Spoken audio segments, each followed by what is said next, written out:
Time for our final presentation of the day.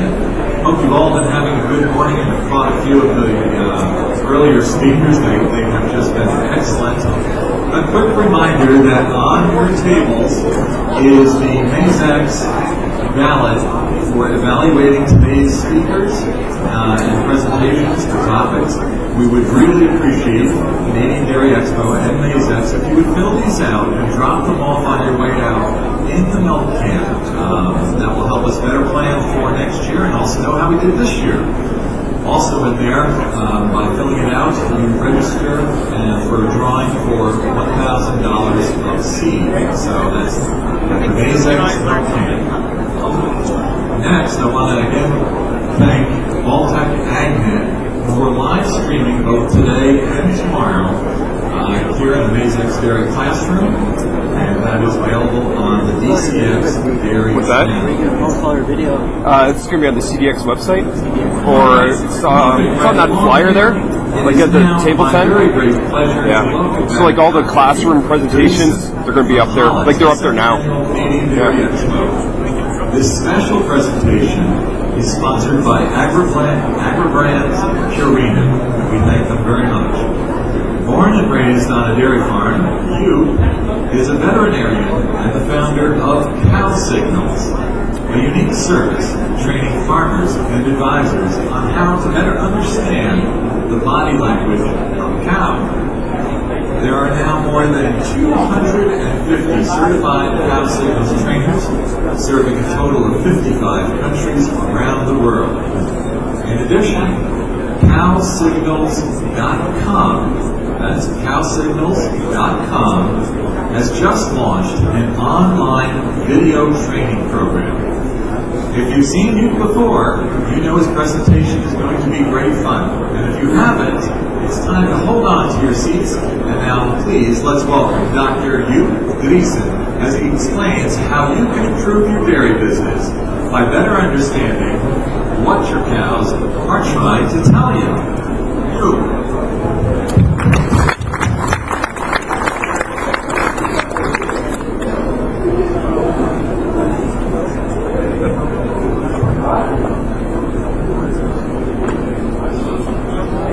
Yeah, that would sound. Okay.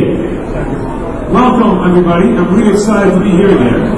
My name is Hugh Driessen from the Cow Signals Training Company, and we provide cow-based, very independent, and very practical knowledge to farmers all over the world. And today we're going to look at Youngstock Signals. And it's about look, think, act, trying to see what there is, what's happening, trying to understand it, and then do something. Oh, this is funny. So it's about doing the right things always right. We like to see happy cows and happy farmers and happy consumers. And we worked on this for the last 15 years already.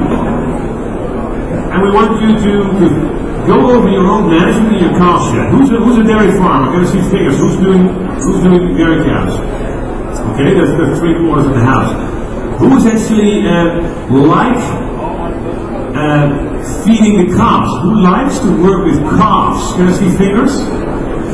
Okay, there's normally a lot of women sticking up hands and kids, but not a lot of male farmers. Why would that be? Because they're very busy, because they have other things to do.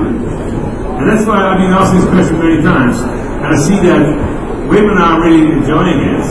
So my advice for the men that don't really like it so much, and still have to do it, find a woman. Because they do a better job. In American research, you see women get 10% more milk out of cows when you let them milk. And they do a better job in the opposite period. You have less calf dying, they grow faster. So yes, women are the better part of our industry, I think, and especially in calves. We made this little book, and we go out with a new book next year with a lot of new updates in it, but this is now available, and we will launch also the feeder very soon about Youngstock Signals. So look, think, act. If you look carefully, you see what this calf has a question. You see? She has a serious question for us. why are you not doing the right things always right, Mr. or Mrs. Farmer? She asked the question, is a real baby from Norway? And she had a real question mark on her front face. So asking the why question. I'm actually a specialist in young stock rearing because I have my own young stock at home.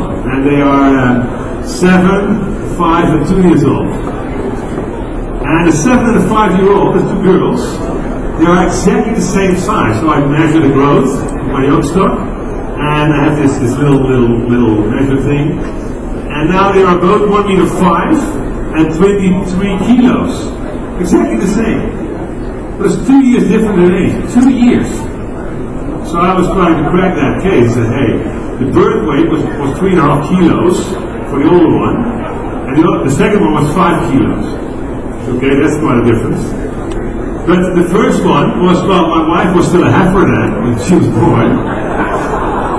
And it was a very heavy birth. And well, I didn't need any injections or something, but the guy did, who did the assistance, is horrible.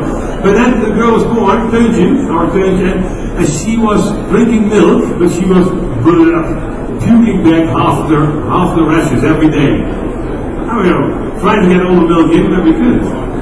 So there's always a reason for one growing fast. He's very happy and healthy now, so I'm not worried. But I have my little son, he's 2.5. And he's actually 2.5 now, and he's already at the same size as my youngest daughter when she was 3, and my oldest daughter when she was 4. So he's going to catch up soon. So young stock rearing, what can we do better? The aim of young stock rearing is to have happy heifers at 23 months ready for production. And having a long production without trouble. You like them to be happy, healthy, and not getting sick. So they have to be resistant against infectious disease. They have to be easy manifestation in the herd. They have to have little stress. So they have to be trained to come in a herd like this. And most of the heifers, they just go behind that door after they had a very sore delivery. And then they suddenly open the door and then bang, they go in the cow shed and they stand in the middle of all these cows. And the stress of heifers is a real big thing. That's why it starts already with giving the first milk. We're going to talk about that in a minute. So how stress-free can we start the heifer? At calving and after calving. If you go back, another question. How many of you have calving age of the heifers of 24 months or less? Can I see fingers? Who's on 24 months or less? That's 10% here at least, maybe 15. So the rest of you are over. And the average in Holland is 26.6 months. How much is the average here? Anybody have a clue? Same thing. So 27 months. So if you cut off 3 months of your rearing period, just imagine, it's not only 100 euros per heifer, if you do the calculation here, but it's also a lot less work. More space in the heifer shed, but less work. Another big thing is the methane reduction that we can reach if we have our heifers quickly raised 3 months quicker. Think about these heifers, they're like our own young stock, right? They don't produce anything, they only eat and shit. And they burp, and they produce methane. And that's one of the big things that people are very worried about. Methane exhaust in the world. So one thing you can do is get your heifer rearing back to 23 months. I'll show you why. If you look at the cost of it, 3.6 cents per liter or 5.5 cents per liter. That's the top 25, the low 25, the top 25% of the farms. So the best 25% of the farms have 3.6 cents per liter rearing cost. But the very best farms, they are 50,000 liters now. Actually, the best 1% farms in Holland are 60,000 liters lifetime production. Unbelievable results. And they only have like less than 2 cents per liter for rearing cost. Compare that with your vet bill, but you always hate to pay. It's 1.5 I'm a vet. I know how it works. 1.5 cents per liter, or even more. So, young stock rearing is really a high cost. How can I make it more cost effective? So we're going to look a little bit at the economy side of it. And 3 months earlier calving, how can we get that? How can we do that? How can we be 3 months quicker? What should we do? So it's very simple answer. How can we be 3 months quicker? pay more attention, yeah. But one serious thing you have to do is inseminate the 30 months. Because you inseminate, you'll not have a baby. And the old knowledge of farmers is that, yes, but I want to have a bit tougher heifer because otherwise you can't fight her way between the big mamas. So let's have her a bit older. And grandfather always said, like, no, she's still too small, we wait one more cycle. Oh, then we missed one, so then we 6 weeks later. And we see that if you just go for 23.9 months, look at these data here on the screen, you see that you have the highest yield in the first lactation and also the second lactation. So there's a lot to gain. And in the German research, it's even 23 months where you get the best results. 38,000 liters, 38,000 liters lifetime production. And look at the lactation, 3.7 lactations. That's the highest from a whole bunch of German calves today or last year. Was it 2000, a few years ago? So this was 2000. This was 2009, I think, in Holland. So if you just breed them quicker, and that's possible because you see from the existing calves, if you have them ready in 23 months, they do better. So what is the reason behind that? Most calves in the world are too fat, and we don't want that. And then we want to have an easy life.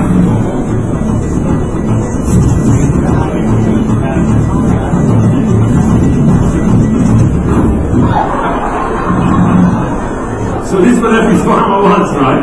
They want to have an easy life. Because let's do it again. This lion wants to have an easy life. So a farmer wants to have the heifer ready, and just have it ready. Now here's my heifer, let's start her. That's not the way it goes. Even lions have to work for them for their food.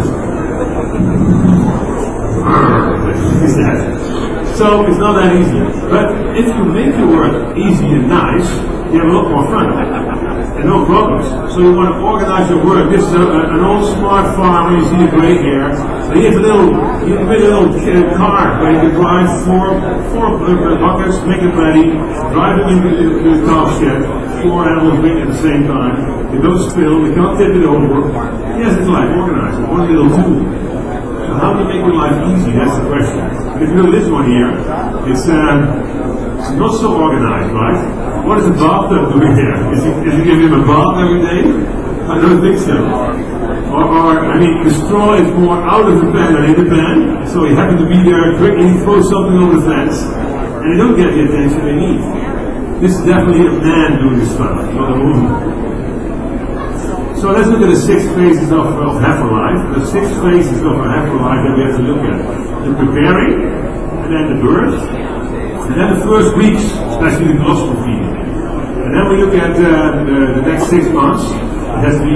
You have to be maximum protecting them. They are very vulnerable.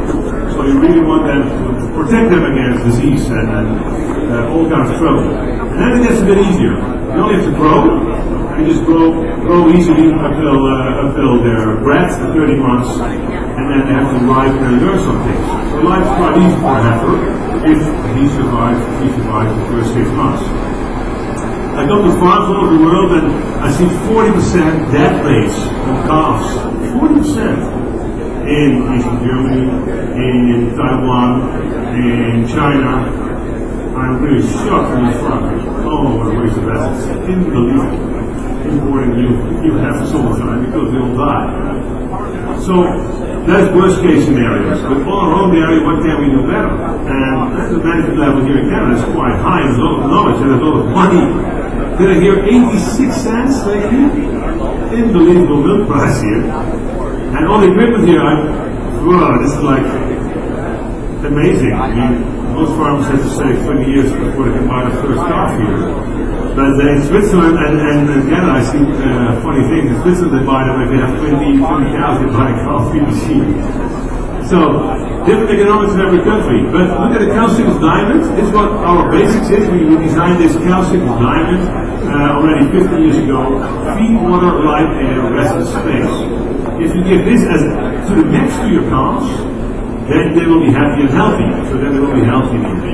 So let's have a look. This is one of these heifers I'm talking about. She's a bit too fat. Her heifers are a little bit too fat. then the pelvis of the heifer is filled up with a bit of fat, and the exit where the calf has to go through is smaller.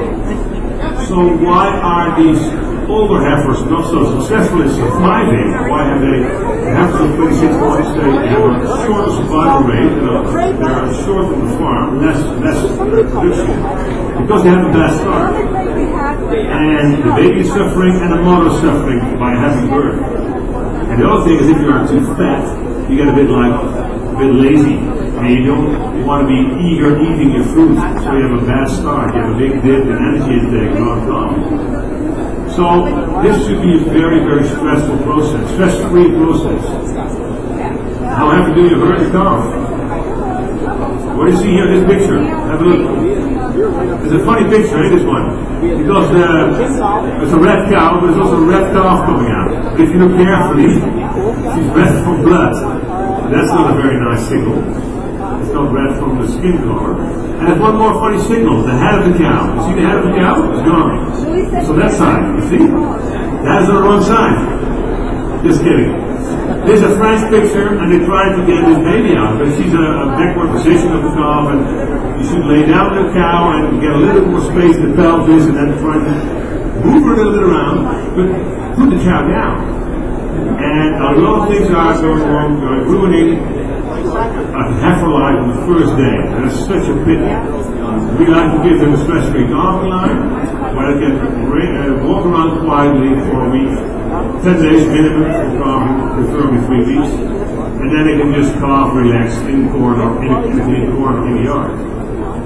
And then they just calf by themselves. They still need the help, maybe 10-20% of the heifers, maybe 30, but that's it. And all the calves calf by themselves, new cows. They have a lot less trouble if you let them calf by themselves. So don't be afraid to wait 4 or 5 hours. As long as you see progress and pressing, you see legs moving, you see nose coming out, just wait a little bit longer. You can do it yourself. Less risk for infection, less risk for damage. So trust yourself, discuss it with your vet, and you can do it a bit easier on. Then the next question. She's landing here in a wet, shitty straw yard. And what should go in first to the calf? Shit or colostrum? That's the question. What do you want to go in first? Well, here shit goes in 3 different ways. Well, only 2 entrances. One is the umbilical. Directly the bacteria will grow into this, and you have umbilical infection, and even bacteria going straight to the blood. Not a good idea. And then she's falling with her nose in shit, and she's eating shit. Johne's disease, paratuberculosis, you only need 1 gram of shit from any cow in the mouth of the calf, and she will be infected with Johne's disease. So, and that's a big thing why America, they don't succeed to let the cows live longer. It's Johne's disease. Salmonella, all kind of horrible diseases they have that we get rid of in Europe now very, very efficiently. So the Johne's disease is still at home too. So we prevent Johne's by keeping the calf clean, not eating shit. And the third way of eating shit, that's another interesting one. That is the cow standing up, start sucking from the shitty teeth. Because the teeth are in shit as well. So they just eat shit and not lost. So what do they do about that? Well, just imagine, how many diarrhea do you have in your calves? Who of you has hardly any diarrhea? It's not a problem at all. That means that you don't treat with antibiotics the whole year. The hands up. Okay, this is a good question. This is only 5-6 people. Never had a calf with diarrhea. Impressive, very impressive. But you see, there's only 6 people in the house here today. They succeed in that. And how can that be? What do they do different than the other people? And that's very interesting. We study the secrets of dairy farming all the time. What are the secrets of dairy farming? Why does it go so well on one farm and not so well on the other? And it's all attention to detail. But this is a big one. Clean calving, because all the bacteria that cause diarrhea are already living in your calf pen. So they're all there. And if she gets sick, that depends on how easy her life is in the start. How clean she is. She's not eating too much. So So this is the first week. It's a little baby. We have to take care of our baby and see what we can do. And that is like, she's still only a toddler, and that is still a child. So the first 3 periods we're going to discuss today, and the second half will be on the feeder and on the internet. But I focus on the most critical things now. And that's the task. She has her demands for the world. She said, I want to have good colostrum, single box, and we're going to discuss that. Maybe it should be a double box. That'd be interesting. But she demands hygiene and good food. Now I've got a question for you. Who of you is milking the cows out, first milking of the cows? Who has more than 10 liters of colostrum average of all the cows and heifers that he milks? More than 10 liters. Who has more than 10 liters of colostrum, the first milk? Nobody? Okay, I know the average is often above 10 liters. We like to be around 6 to 8 liters. To have top quality colostrum. Another question. Who is milking the cow out completely at the first milking after calving? Completely milk her out empty as you can. Hands up. Who's doing that? Milking out empty. There's only 10 people in the house. Why do you do that? Why? Say it again? That told us to do it. That's interesting. And did he say why? Is that?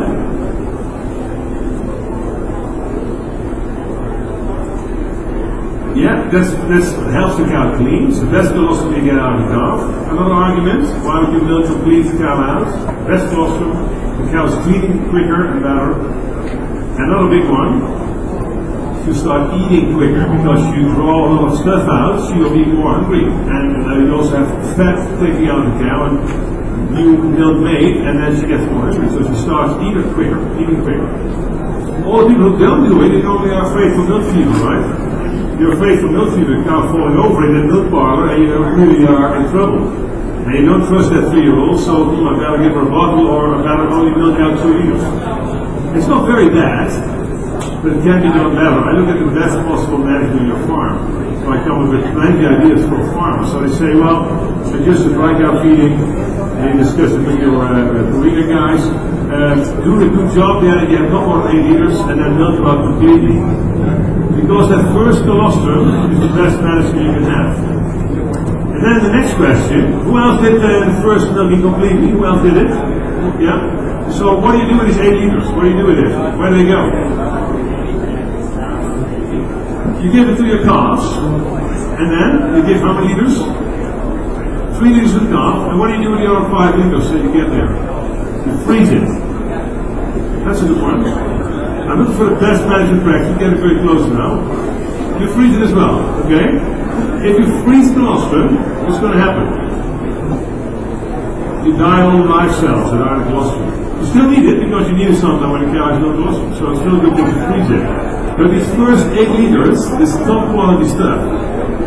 So what is the second feeding for your cow? Second milking, okay. Who of you is feeding all the 8 liters to the baby calf? All the first milking 8 liters to the baby calf. There you are. Let's do this again. See this. You do this wrong. And how do you do that? You store it in the fridge, or you don't freeze it. You store it in the fridge, of course. So how many liters do you give in the first feeding? 3.5 to 4. Drinking or chewing? Chewing, okay. Possibility, not bad, but we like to give them by the bottle. Do you give it by the bottle, 3 liters? So you see, they drink 3 liters by the bottle. So why not let it go in the natural way, and then 12 hours later give the other 3 liters? When is the next feeding? After you chew, feed them at 4.5 liters. 4 to 5 hours later you try again, and you have the second batch. How much is that? 2.5 liters bottle fat? Again tubing. Wow. Sounds like the geese in South France. Stuff is good.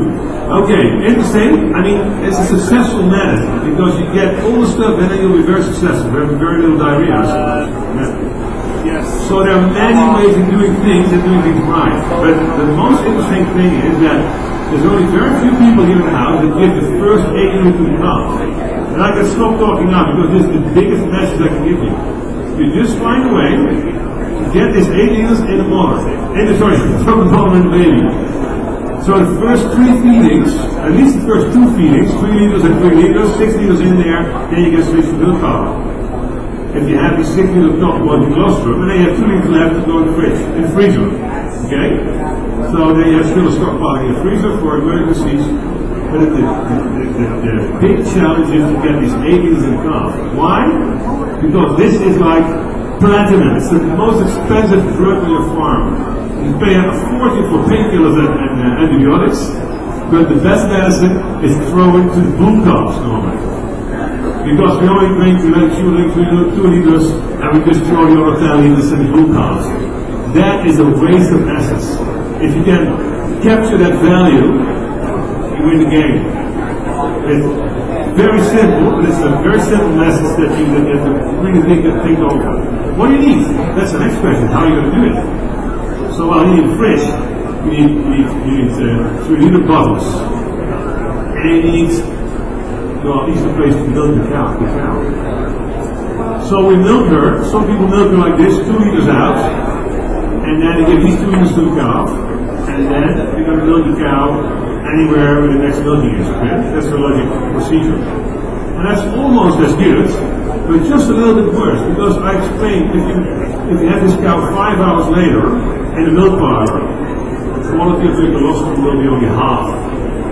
In 5-6 hours, you only have half. Because of dilution, you get more milk made, and you dilute the antibody level. So that's a real pity. So then you have this 10 liters, but it's not as good. Then you give another 2 liters to the calf, and well, okay, and then you do the third milking, and you do a lot of work. And if you organize the work a little different, you can do it with less work and more effective. So, this is in China, one of the top farms in China, and we were discussing this moment here. Baby calf, okay, the baby calf, I did now, and throw it over the fence. Okay, there was no opening, so you can throw it over the fence, no opening, I forgot about the opening. Can't be anyone who just throw over the fence, have a truck will come and pick her up, and she gets some pooled colostrum. Most of the dairies do this in America, in the large dairies. You get pooled colostrum. So what do you do with pooled colostrum? That means that we just milk every cow that's ready, and we have a big bunch of colostrum, which is bright, it's a mixed colostrum. It's all first milk colostrum. And you are successfully inoculating Joey's disease. So if there's 1 cow out of these 10 that Joey's, all your cows will have Joey's. And that is really compromising longevity. So the best strategy is to give the colostrum of the mother to the baby. And it's not that difficult. If you know everything I know now after 50 years of studying dairy industry in 55 countries, you do start doing this tomorrow. If you're not convinced yet, read a few of our books or check the video. If you need more backup, read more about it, discuss with your vet and with your feed advisors, and then you'll find out that this is the best way to do it. So how do we make this easier? So we're thinking about making easy solutions. That in this situation, what can you do better? We call it, we have to use the power of nature to have the best possible effect. And the power of nature is actually this little animation video. Use the power of nature to have maximum effect. And what does that mean? It means we're going to milk the cow while she's licking the baby. And that's another one. Hey, who's doing this? Who has a tie stall? Tie stall? Anybody? Tie stalls? What do you do if you calf your cow? You put her in front of the mother, right? She's tied up still, the tie stall, the baby's there. And then you milk the cow. So the tie stall is easy. And then they have this effect already, automatically. Although I really recommend tie stalls to have the cows the last 10 days before calving and destroy on. Because they can do a lot better, easier calving, more health if they can move around. But at least in the tie stall you can do this very well. So you have a free-stall, you do like this. You have the cow calf, and then we corner her, and we take the baby calf in front of the head. And we just designed it on several farms 3-4 years ago, and we're testing this. I know a few Swiss farms doing it, and a few big dairies in Ireland and Holland doing it now. And they have tremendous results. Calf growth in almost 6 cows. So the benefits of this system, they are so big that you want to start this tomorrow. Because you cannot lose. It's just only beneficial. Look at this. She calves. Okay, I'm there and I'm very busy, but I see the baby calf laying there. Oh, I better put her in front of her. Put her in front of her. And I put a box around it and she can't run away because I don't have time the next 2 hours, so I have to finish first feeding or milking or whatever. So it can take 1 to 3 hours, but then you come back. And the mother and baby are still talking, having a good discussion. In the meantime, she was licking the baby dry. And she was already in a protection cage because she can't move around, she can't escape, and she has no to be dry. And I forgot to say, we forgot to put it in this video here, it's still a prototype. You have to put clean hay on that floor, that she's off the floor, right? So you always have some stockpile of hay there, good quality, or if you don't have some silage, you put it there on the floor, put the baby on top of it. And now what happens? Give me some benefits of this system. You milk the cow on the spot. And why is that so good? Less stress for the heifer, says the young mother here. Okay. She understands things. What else? That is a very big one. She eats the hay. Hay, that's a big one. She'll eat the hay. After you move the baby out there, what's she gonna do? Smell it, where's my baby? Smell it. Oh, the baby's gone. Oh wow, might as well eat this hay. So she starts quick with her first meal. And that is a very good thing because she will have not such a big dip in feeding time. So how long are you going to put mother and calf together? Who keeps them together for 1 day? Answer, 1 day together. Anybody? Yep. 1, only 2, 3 people do that. Who's doing it longer than 1 day? Anybody? Swedish organic law is 3 days. I think that's really ridiculous. Because why? Why is it so bad? It can work, but you have a very big parting stress. If they leave after 3 days, the calf's upset and the mother is shouting for a whole day not eating anything. So that's why I prefer to have 3 hours instead of 3 days. I've also seen 3 minutes. Is that a good idea, 3 minutes? Well, you missed the effect. 3 minutes is good if you have a very dirty calf, but get it out as quick as possible, right? But if it's dirty, if it's clean, and if you have a system like this, you can have her out of the shit. She can't eat shit anymore. But she can be cried by the mother. So the mother licks the baby, and the kid is making the mother happy. The mother is completely quiet, so you can milk her quietly. And this thing, what happens? This heifer is giving you more milk. Giving you more of the most valuable, very fresh colostrum with top quality antibodies. Most of the heifers are kicked around. And hey, come here and a lot of stress, and then she has to go in the milk parlor, she's never been, and then she has to stand like this. And then we are, oh, that's oxytocin. I've seen it all. So he wants them to give milk naturally, in the most natural thing. So the closer you stick to nature, the better it is. It is really, really simple, but that's the way it is. The closer you stick to nature, the more you're going to get from your cows. So 3 minutes, 3 hours, 3 days, 3 weeks together, 3 months together, I've seen it all. And some of my organic farms at home are very, very, very effective in 3 weeks and 3 months. And they didn't even in the herd. It's quite amazing.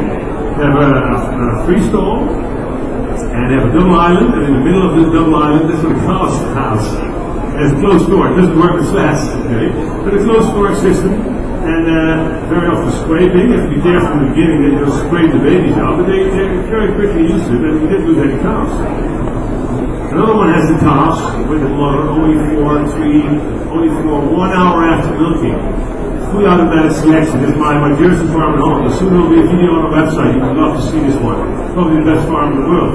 He has an organic farm, he has jerseys on a straw bag, and he has the calves 3 weeks with the mother. Only the first 2 days, and then only 2 hours per day. Like after milking, automatically select the cows into the baby room. And then the babies can drink. And then after an hour, he takes the mothers out. I said some mothers are a bit awkward because they keep the milk in the pile for the babies, and then the cows get diarrhea because they drink so much at once. Normally they have at least enough liters left after milking, and the cows are grown very well. So there are many systems, but I want you to think about this. And everything I'm telling you today, I read this last week, if you hear something, don't think by yourself, I knew this already. No, don't say it to yourself. Don't put it to yourself. You have to ask yourself the question, do I do this already? Instead of saying, I know this already. So I do this already. And if not, ask yourself, why not? Because there's big money and big labor efficiency. It's sustainable, it's profitable, and it's enjoyable. It's fun if it works. I show you one example here. This is the one we are drawing as a test case. It's a bit hard to see from a distance, but here's the swing gate here. So here's the swing. You have a carving corner. Well, let me explain it properly to you. This is a stress-free carving line from our blind design team, Vetwise. And this is the close-up loop here. And this is the 10 cows fresh a week. And they're going to eat this line here. But on the back side here, we have these lockout points.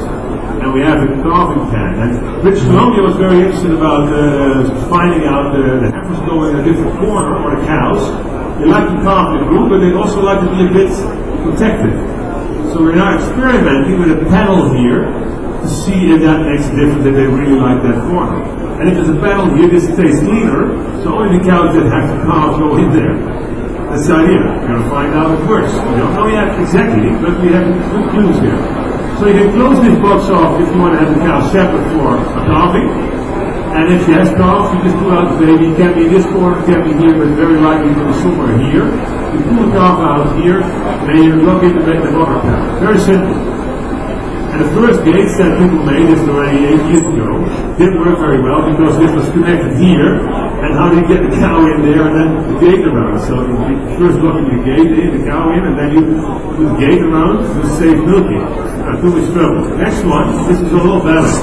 This is Christian Lambert from our Swiss trainer, very good advisor. Lock her and get the cow in, milk on the spot. With a robot, we normally don't do that. We built it the first time in the robot. But then again, you have to think about how can you get this heifer in the robot with a minimum amount of stress. You have to have the right gating, the right vision, and a very easy cow guiding. And then you can also milk the cow at first milking in the robot. And that's quite a challenge. If you do that right, and you let her 7 days behind the robot on the straw pack that she milks herself, you never have to catch her anymore for the next 300 days. Instead of catching her every day, a lot of robot farmers do that every day. In the first weeks, the heifer don't go there. You know why? Because of a bad experience in the first day. So, other solutions in France, we're trying all kinds of things out now.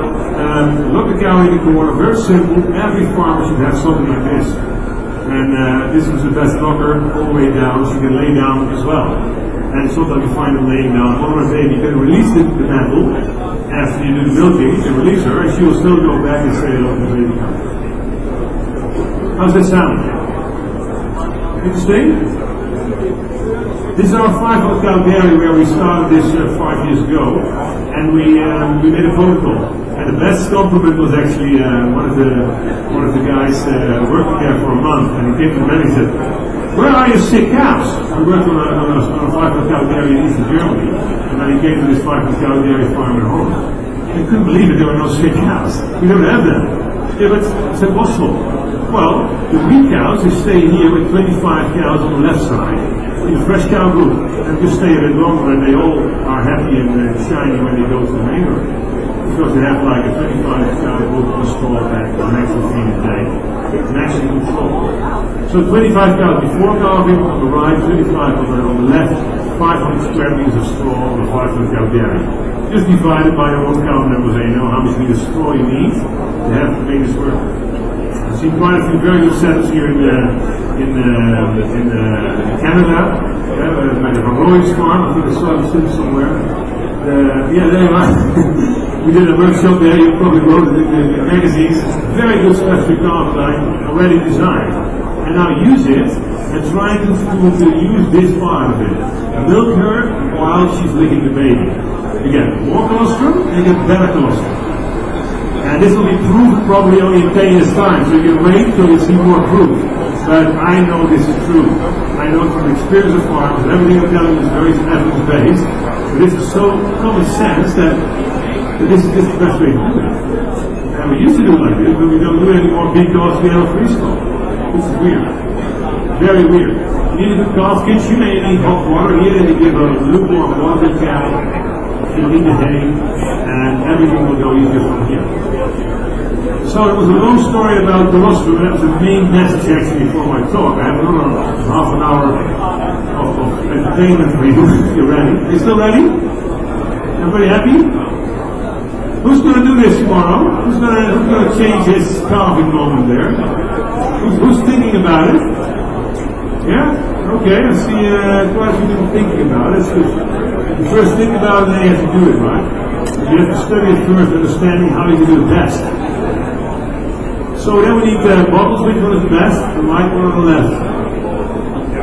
The right one, okay? The right one is better because there's 3 liters. And she might drink voluntarily 3 liters. First nothing 3 liters, second 3 liters, and then you got 6 liters in, and then you're all set. Because that's what you need. 6 liters of colostrum to take it off. I'll be very happy if you have the cost. Go and you can change the bottle of if you like. So we talked about this already.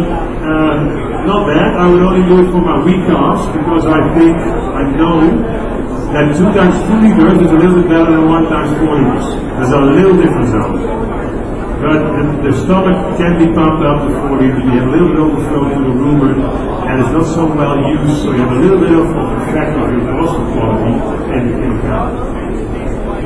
The calf only has the abilities of getting all the antibodies in the first 12 hours, then it already goes really down. After 24 hours, after calving, she can't really get the antibodies in her blood because it's closing, the intestines are closing. So you have to be quick. And the system I was just showing you, anywhere between 1 and 3 hours after calving, you're going to milk that cow. And if you do it like that, you have always top quality colostrum. All kinds of tube systems, measure the size, how deep you can go in, but it works quite well. What we discovered only a half year ago is that most systems of measuring, there's these measuring things. What are these measuring machines? Anybody's measuring colostrum? How many antibodies? Have hands up? Yeah, hands up. 1, 2, 3. Okay, we got a few here. And do you know if they are calibrated on 20 degrees Celsius or 38 degrees Celsius? Because there are 2 systems. And one system, the most used in Holland, I forgot the brand name, is actually, it says on the plastic one, the plastic says calibrated on 20 degrees Celsius. So if you measure it directly after milking, that's what we do most logic time to measure it, it's still very warm, 38, and the furniture goes into yellow. And that means it's actually green, because if you cool it down to 20, it's still green. So a lot of people think the colostrum quality of the heifers is not good because it's all yellow. But they measure it at 38 degrees and it should be measured at 20 degrees. Very interesting, I mean all these funny things. Refractometers you can do, you don't have temperature issues. Normal for horses you might use, I don't know if it's calibrated for cows. But the first thing you want to have is good quality colostrum. So you can measure it, but you can measure it, but I like you to get good quality. It's a lot more important than measure bad quality, right? So how do you get good quality? Well, first of all, having the heifers completely relaxed on farm. On a Danish farm where we were, they had like 300 cows, 2 farms. You don't stop sickles. And the one farm had 80% good colostrum on the heifers. The other farm had 80% bad colostrum on the heifers. I said, wow, how can that be? And they said, well, we looked at it. On one farm, we had 2 months before calving, the heifers came in, and they had good quality. The other farm, the heifers only came back in the house, back in the building, at 10 days before calving. And they were full of stress. They still had to fight for the rights, and there was another dry cow coming in just 3 days before calving, and had another 3 days of discussion with a big mama. So then you see that the colostrum quality is very much compromised by stress. All the other points, calving in a clean yard, milk clean, because you want to have a little bit of, as little as possible bacteria in the colostrum. So the bag should have, the bucket should have a tip or a lid, and you have to store it in the fridge. And then you have to warm it up again for the second feeder. Otherwise you get rumen drinkers and it doesn't work very well. If you use a bucket feeding, it's not too bad. You like to have a teeth and knuckle. If you use a bucket, you really want to be at 38 degrees. That is interesting research. If you go for 36 degrees, already you have a lot of rumen drinkers and you get clay shitters afterwards and bad fermentation. So you really want to have 38 degrees if you feed them on buckets. I forgot to have a knuckle on it. So very simple tools, right? So you need a fridge. You need a heater to get stuff warm again. You need a freezer to have the spare parts of colostrum. So after a good meal, calf will sleep, she will be happy, and then we have to feed her after 12 or 6 or 12 hours again. So the best farms in the world have very good strategic plans how they do things. They do everything always the same. Pasteurized ratio, well, if you feed breast milk, you better have a pasteurizer, but I see a lot of mistakes with pasteurizers. Some people say, let's pasteurize all the colostrum, freeze it, thaw it, and feed it. I don't believe in that. Because of freezing, you lose live cells. So colostrum has live cells in it, live leukocytes or lymphocytes, that directly help the calf in her attack to enemies. So fresh colostrum is the best thing you can do. You have to freeze some of it, and little bags are better than big bags. You can quicker thaw it. It's just a matter of time, actually. How do you fill your buckets? There's all kind of good systems of cleaning on the left here.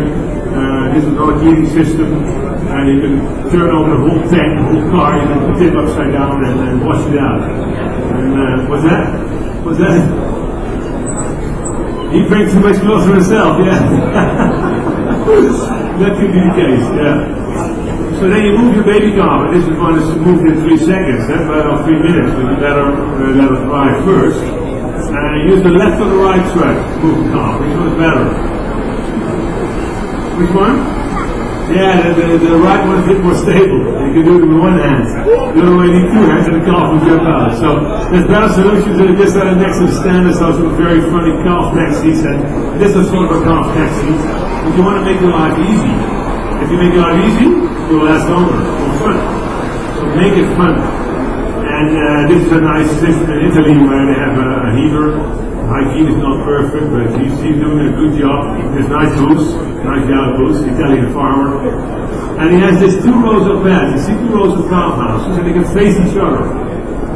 And then they have sort of some social interaction, that's nice. And then they go to the group band. So the bulls go left because they have to be in to the sills and the trained man, and the heifers go in a very, very intensive care area. So then the calf wants to have maximum feed, water, light, and air. The farmer has to do the work, right? So you want to have easy work. So what is your best system? And we have been studying labor efficiency a lot for a long time. Like how efficient can you make it? So, well, igloos, they're quite handy. So who of you has the calves in igloos or hutches, you call it, we call it igloos in Holland. Who has been hutches for the whole 2.5 months or a bit more? Anybody hands up? Who has hutches 2.5 months? Okay. Who has individual pens with the panels? Yeah, there's more of them having that. Yeah.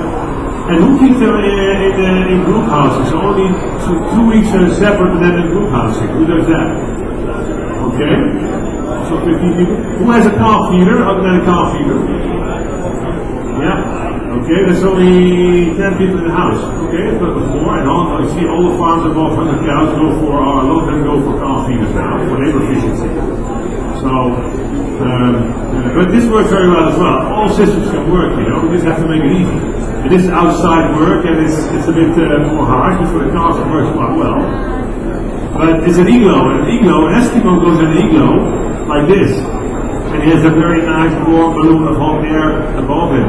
If you have hutches like this, very open, all the hot air goes out, so they're very often controlled. Now you keep the babies warm. Well, this is China minus 15 in Mongolia, and they have the Kalverstraat. Kalverstraat. The crossbreed, down there. But if you don't have any shelters, cold weather, they lay down in the sand. 150. License. It's quite well protected. It's sun and the wind. 70. Not very well. It has been moved. So I know.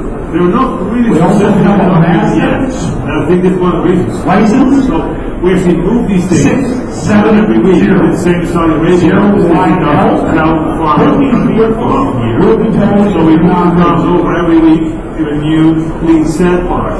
So these boxes are just moved every week. And then they have a clean bed at least, but still cold sand. And I don't put any straw there. In Saudi Arabia, it's no problem. It's 54 degrees in summer. Plus. So under a roof for the farmers, under roofs, all kind of systems. And we said always, okay, individual packs, right? Because then cows have no direct contact. And then this is cleaner. As a fact, we promoted this. But now the Danish say, hey, that's not good enough. Danish law is cows have to have a partner. Like most people in life like to have a partner. Okay? So why is that? They say, well, if you get to a partner, what can be the benefits of having a partner? Especially for this 3 months period. If you do 2 weeks only in an individual plan, I think it's not that bad. So we don't know yet what to go, where to advise on. But the scientists from Canada and Denmark, they're very clear. They say, well, they need a partner because they're group animals. How is an individual? Same story of horses now in Holland, like all the animal right people. Oh, you shouldn't box a horse. It's not natural. They have groups. If you think about it, they're right. So we're quite stupid, all of us, for the last 20 years. So we could come out with all kind of discoveries of things that are not very logical at all. And this is quite funny because now this cow is gonna lick the ass of the other one and eat shit. Doesn't sound very logic. And then she's gonna infect another 2, 3 animals because there's holes between every panel. So hey, that is a lot more logic. You just take out one panel and have a double box, right? How does that sound? You just make a double box. And they have 2 cows together and they can actually have a good time. And the benefits are they quicker start eating, they stimulate each other eating. They also learn to socialize better. So they're more social animals afterwards, especially after 3 months. I've seen farms, big farms, they tip over the bench, there's 4 individual calves, I've never seen another calf, and they don't eat for 2 days. So the weaning dip, prevent the weaning dip, that's my last message here today. And how do you prevent your weaning dip? And weaning dip is they stop eating when you move them. Weaning dip is that there's too much stress at the moment of weaning, and we measure calf growth a lot in Holland and all over the world, and we see that the most calves in the world don't grow from 2 until 3 months. They hardly grow, they grow backwards because of weaning stress. So what can we do? Well, here you see this calf not eating much, and here you see 2 calves in the pen. That doesn't really work very well because you only have 2 square meters with 2 of them. You want to give them 4 square meters with 2 of them.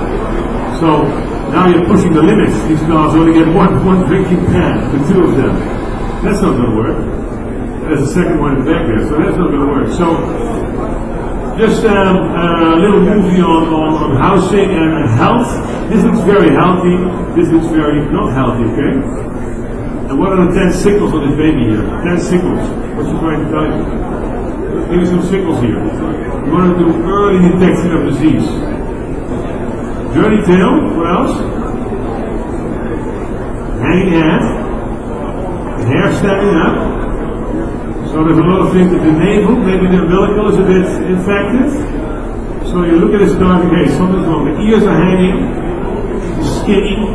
You don't see much meat, even on these good ones here. If you look carefully, and you look at this muscle here, this ass muscle here, over there, you don't see much meat here. You see?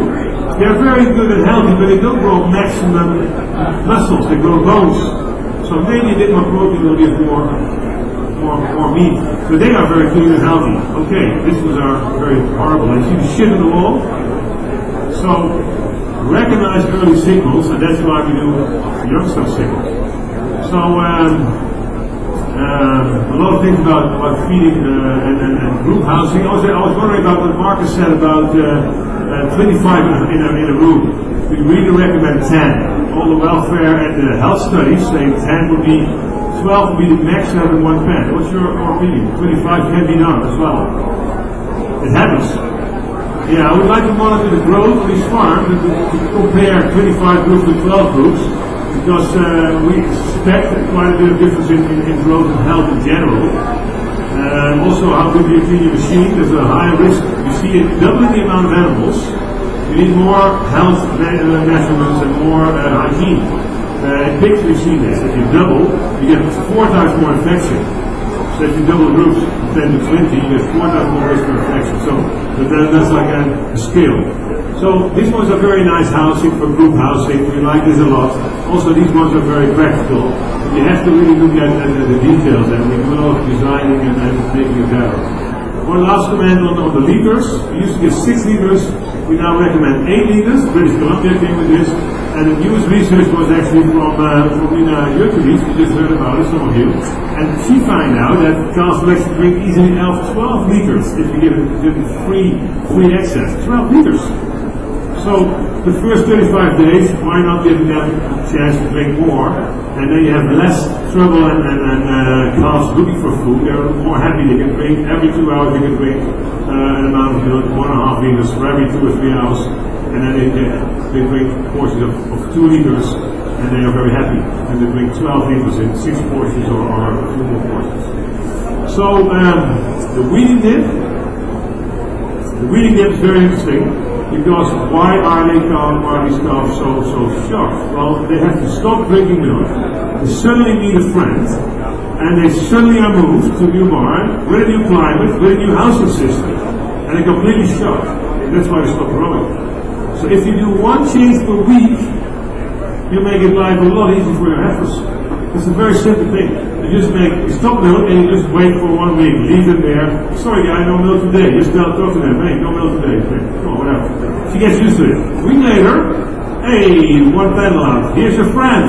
Oh wow, that's interesting. So they're going to have a conversation and they learn to socialize. And the next week you pull out another panel. Okay. And now we can interact with 4 of us.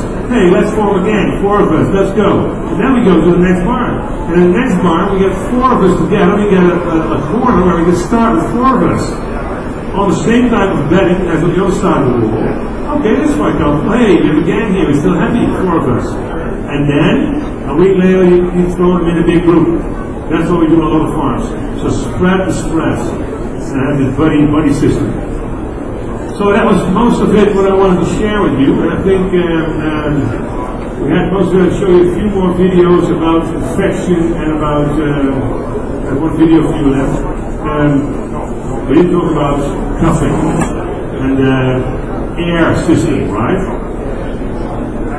The air in the barn. This is China, very intensive farming. So they do tube ventilation. We do a lot of tube ventilation now to get good air in the calves, especially also before and after weaning the young ones, the first 6 months. So, if you want to know more, have a look on our website.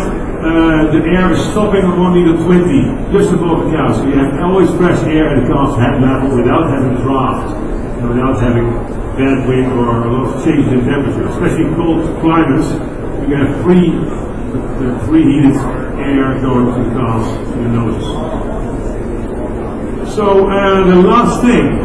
I think we are almost done with our time. We're very over time. Are we? I think we better stop.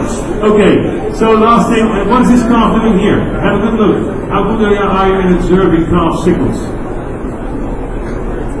She's flipping her ear. What would that mean? Ear flipping. You look, see the right ear is flipping. She's also a bit skinny and a bit hairy and a bit cold. You can see it. She's suffering, but the ear flicking is the first signal of ear infection. So you also have the first signal of a bit of an eye infection and a bit of a nose infection. So you see the start of lung diseases, you can see by a little bit more slime or saliva coming out the nose.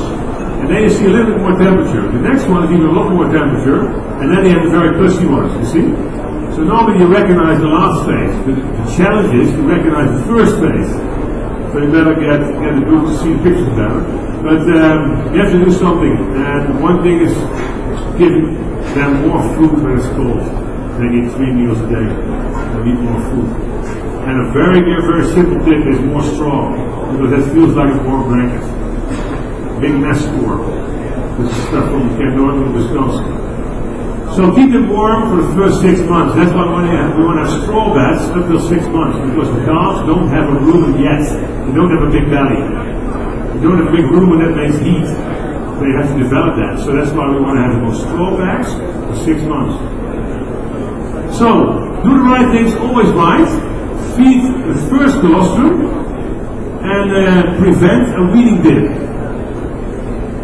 Remember, the first colostrum, 8 liters, harvested within 2-3 hours after calving. If you're going to do that, you prevent yourself from a lot of trouble. And you will be a lot more happy and sustainable for the future.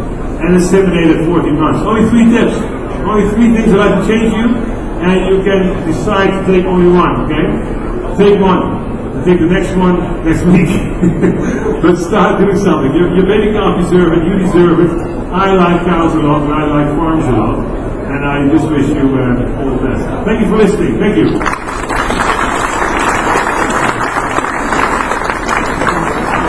Thank you very much, Luke. Maybe there's some questions from the crowd? Is there any questions? And some last remarks, and I want to thank my sponsor, because we know that farmers listen very well to farmers. And that's why we started Farmer Study Group. Farmers don't listen very well to advisors. I'm just one of the advisors telling what to do. But I've been learning this because we've been doing for 50 years farmer study groups with 10 farmers in the barn. And that is so good that I really want you to do that. So go to one of our calcium trainers, and we got like 20 Canadians on the website that do these trainings. Nancy Charlton, she's here from Delaval. Jack Rodenberg, who designed the barn, and I'll talk more about this tomorrow with local cities if you want to hear it. And there's also a few vets around the country, and we have a whole team of Purina. And I really appreciate it. They take me out here for the 2nd year. They're doing a really good job, and they make cow signals work with the farmers. So I'd like to invite you to the Purina stand and to sign yourself in for a workshop. If you're interested, it can be on your farm, you can also go to another farm. You learn an awful lot if you go with one of our facilitators, one of our calcium trainers. There are 15 guys ready for you. We launch this all over Canada, all over, Ontario and Quebec, with Purina, and we go for 2 more locations. So I really thank Barry Sutherland to make this possible, and he's the one making this work. And he has a brilliant team, they're all very trained in calcium. So talk with your advisor, your field advisor, and then do something. Any questions? Any questions? Any questions about colostrum, weeding? What do you think? No, this can't be true. Bullshit. Heifer shit, whatever, yeah?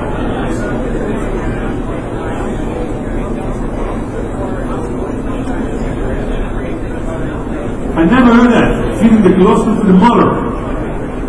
Well, I know a story about a grasshopper. It's called the Bitsplinthaan. You know the Bitsplinthaan? Have you ever heard that one? The Bitsplinthaan. It's a type of grasshopper. And this grasshopper, the girl is bigger than the man. And the lady grasshopper, she said, okay, hey, no, you have to have sex. Okay. The man jumps on her. The moment he's starting the job, she bites off his hat, just like that. And that made her nervous system go, so the brakes are off, so he has successful breathing. Now why I'm telling this story, you're thinking about it, what's this story going?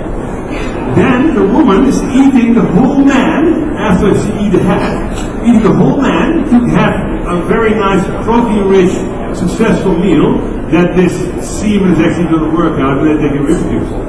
So that's the life of a male grasshopper.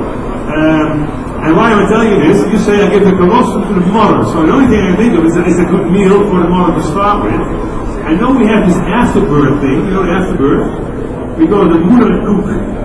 Moederkoek. In some Asian countries, they eat it. They cut it into pieces, they cook it, and they eat it. People. Wow. That's where the name comes from. The mother cookies, we call them. Interesting. Some cows eat the afterbirth voluntarily, because it's probably a very rich meal of protein they can probably use. I never heard this, that they give the colostrum to cows. I know they give them brown beer or Geneva to cows after calving, but I don't know if there's any reality in that. Any other questions? I have a little video for you about dehorning. geht zu Boden und er tut das, was man in so einer Situation am besten machen sollte. Er stellt sich tot. Das ist mein Problem. Die Hosen ruhig. Und ich will ich auch noch nachziehen.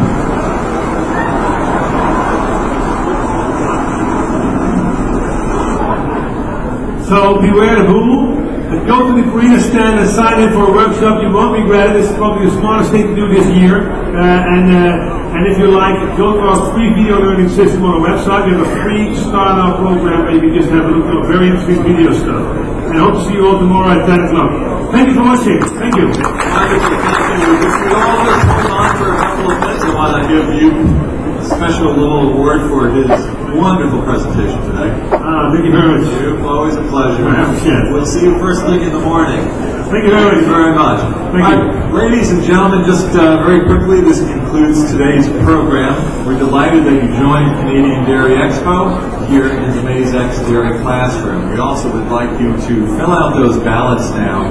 Drop them off in the MazeX milk can over here. That will let us know how we did today, especially you.